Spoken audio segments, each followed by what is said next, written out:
Assalamualaikum warahmatullahi wabarakatuh. Apa kabar semuanya?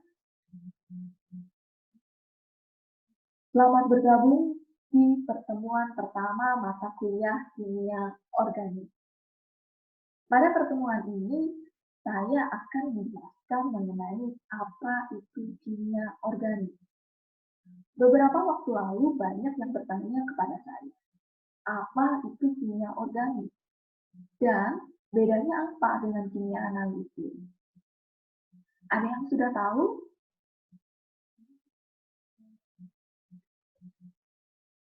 Kimia organik merupakan salah satu cabang dari ilmu kimia. Ada yang masih ingat kita belajar apa pada saat perkuliahan kimia farmasi dasar semester 1 kemarin? Ya, bagus. Ada yang masih ingat.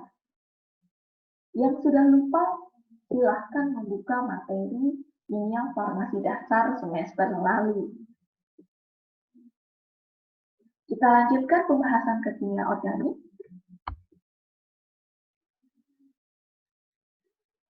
Semua makhluk hidup tersusun dari bahan kimia organik seperti DNA dan protein.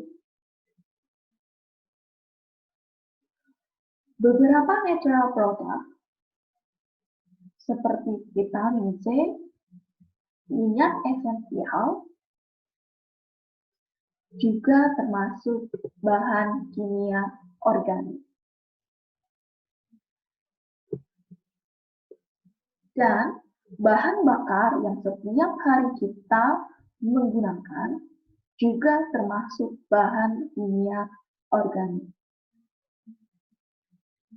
Sebagai farmasis, tentunya kalian harus tahu juga bahwa obat-obatan juga termasuk bahan kimia organik. Lalu, kimia organik itu apa? Ada yang bisa menjelaskan dari beberapa contoh yang sudah saya sebutkan tadi?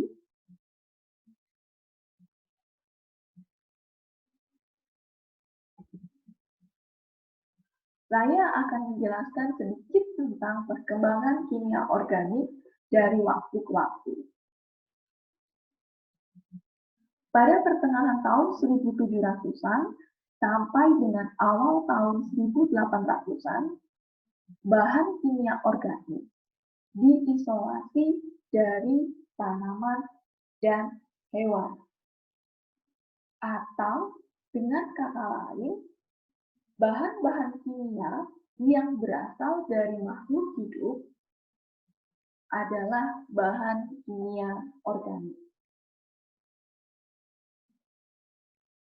Sedangkan bahan kimia yang ditemukan pada mineral-mineral alam seperti emas, besi, timbal, dan lain sebagainya disebut sebagai kimia anorganik. Pada era tersebut, berkembang teori vitalisme atau teori kekuatan vital, di mana senyawa organik hanya didapat dari organisme hidup dan tidak dapat disintesis di laboratorium.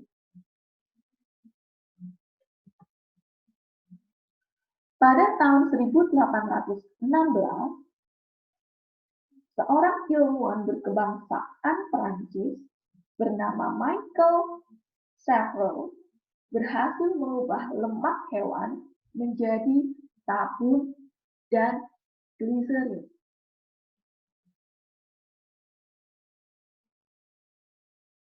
Serta merubah sabun menjadi asam lemak.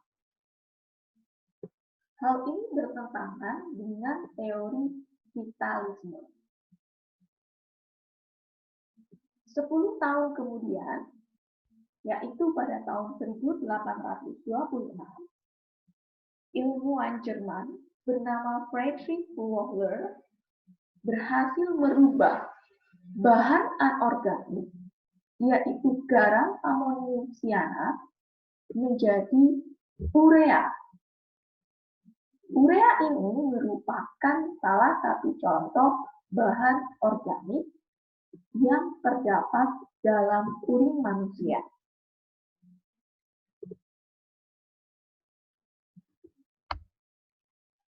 Kemudian pada pertengahan tahun 1800-an, sudah tidak ada batasan yang jelas antara bahan kimia organik dan anorganik. Satu-satunya yang membedakan adalah bahan kimia organik mengandung unsur karbon. Oleh karena itu, kimia organik merupakan suatu bidang ilmu yang mempelajari tentang unsur karbon.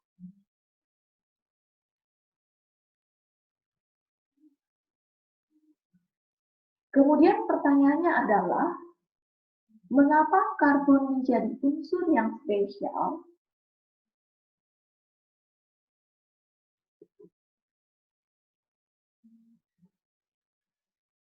Mengapa sebagian besar senyawa kimia terdiri dari unsur karbon? Hal ini disebabkan oleh struktur elektronik dari karbon. Pada tabel periodik unsur, atom karbon terletak pada golongan 4A. Oleh karena itu, karbon mempunyai 4 elektron valensi yang dapat membentuk ikatan kovalen. Karbon dapat berikatan dengan atom karbon lain, sehingga membentuk suatu rantai panjang ataupun cincin.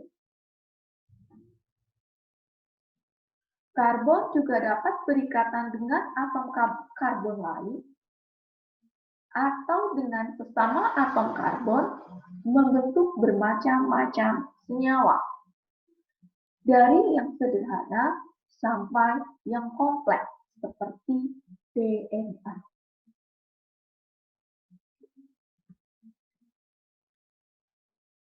Pada tabel periodik ini, kita bisa melihat posisi atom karbon berada pada golongan 4A. Di sini kita juga bisa melihat unsur-unsur lain selain atom karbon yang sering terdapat pada senyawa organik, yaitu hidrogen, nitrogen,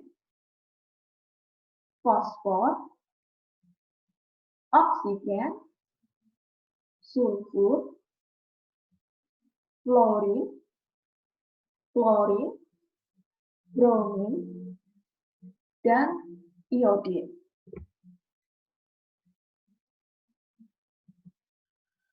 Sekian sedikit penjelasan mengenai apa itu kimia organik. Untuk info lebih lanjut, kita bisa melanjutkan diskusi di dalam forum yang telah disediakan. Terima kasih atas perhatiannya. Wassalamualaikum warahmatullahi wabarakatuh.